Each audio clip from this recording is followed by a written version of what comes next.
қазақ халқы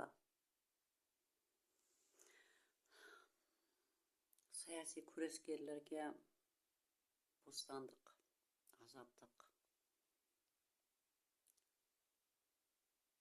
Марат Жыланбаевқа азаттық, Думан Мұхаммад Кәрімге азаттық. Оларға шын жүректен азаттық тілеймін. Азаттық берілсін, бостандық берілсін.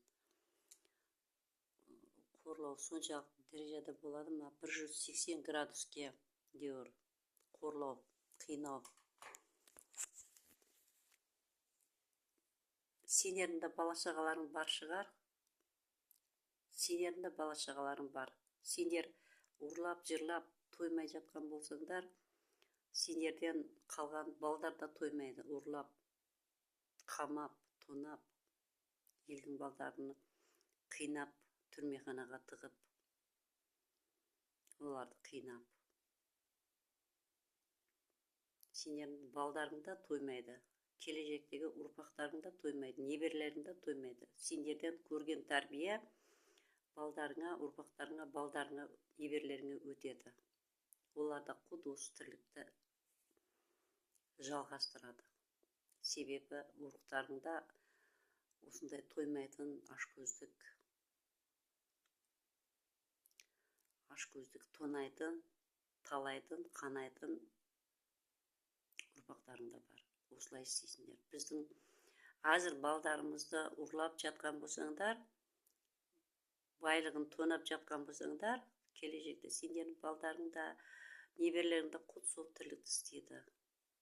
Біреудің баласын қан қақсатып, түрмеханаға тоғытып, жазықсыз, күнәсі жоқ бір бейшараларды қинап жатырсыңдар. Олар да біреулердің балдары.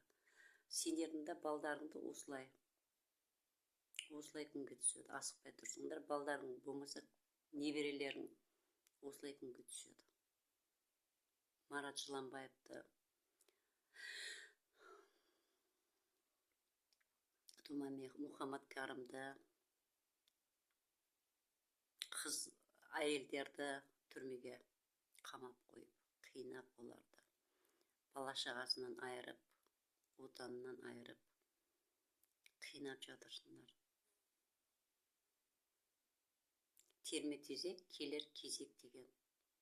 Асықпай тұрсаңдар, сендерге де келеді сол күндер.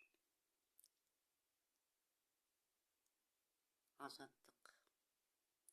Марат Жыланбаевқа азаттық. Бекзат Мұхаммад Кәрімге азаттық. Думан Мұхаммад Кәрімге азаттық.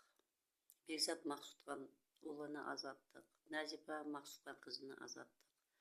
Асқар Сембайға азаттық. Айгерім Төлежанға азаттық. Бостандық. Оларға бостандық, азаттық берілсін. Олар осыншалықты болады ма? Осыншалықты деңгейде адам түршігерлік, жан түршігерлік. Ол не сұмдық.